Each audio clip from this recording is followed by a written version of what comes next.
Hello guys, welcome back. నేను part 1లో పాత వీడియోలో చూపించాను కదా, శ్రీశైలం వెళ్ళాము షాన్వికాకి పుట్టుతలు తీయడానికి అని చెప్పి. ఈ వీడియోలో తను ఎలా ఉందో ఇంకా మేము ఏమేమి చూసామో చూపిస్తాను రండి. మేము పాతాళ గంగ వెళ్ళాము రోప్వేలో. సో రోప్వే నుంచి దిగుతుంటే ఆ వ్యూ అలా కనిపిస్తుంది అనమాట. చాలా మంచి ఎక్స్పీరియన్స్ ఇది.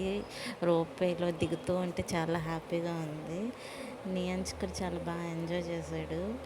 అది నేను షాన్వికతో ఏదో చిన్న డ్యాన్స్ అలా చేస్తూ ఉన్నాను. హ్యాపీగా ఉందన్నమాట.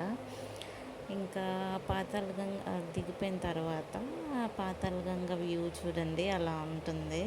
అక్కడి నుంచి దిగిపోయి మనం ఒక 2-3 మినిట్స్ వాక్ చేసుకొని కిందకు వెళ్ళి అలాగ వాటర్లో మన గంగమ్మ తల్లికి పసుపు కుంకుమ అది ఇచ్చేసి మళ్ళీ మేము రిటర్న్ అయిపోతున్నాము. అది చూడండి, మేము రోప్వేతో అలాగే వచ్చాము. ఇంకా మేము బ్యాక్ రిటర్న్ అయిపోతున్నాం అన్నమాట. కృష్ణానది చూడండి అలా ఉంటుందన్నమాట. చాలా బాగుంది వ్యూ. ఇంతకుముందు మా చిన్నప్పుడు మేము వెళ్ళాం కానీ రోప్వే అది లేదు, కానీ ఇప్పుడు చాలా బాగా కట్టారు.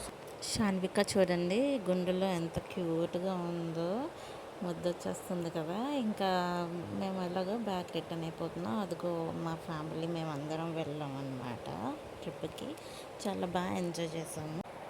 తర్వాత మేము రిటర్న్ అయిపోతున్నాము పాతాళగంగ నుంచి. ఇంకా వేరే ప్లేస్కి వెళ్దామని చెప్పి ఇంకా మాకు దర్శనం కూడా చాలా బాగా అయింది ఆ రోజు. నెక్స్ట్ శ్రీశైలం శిఖరం చూడడానికి వెళ్ళాము. అక్కడ చాలా మంకీస్ ఉన్నాయండి. అది చూడండి, ఎవరిదో మజ్జిగ ప్యాకెట్ పట్టుకొని వెళ్ళిపోతుంది ఆ మంకీ. ఆ మంకీస్ చూస్తూ ఉంటే చాలా భయం వేసింది, ఏది వచ్చి పట్టుకెళ్ళిపోతుందా అని చెప్పేసి.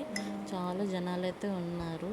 ఈ శిఖరం నుంచి మనం గోపురం చూడాలన్నమాట. అప్పుడే మనకి దర్శనమైన ప్రతిఫలం లభిస్తుంది అన్నమాట. అక్కడి నుంచి వ్యూ అలా కనిపిస్తుంది చూడండి. మళ్ళీ నెక్స్ట్ వీడియోలో కలుద్దాం. Bye bye.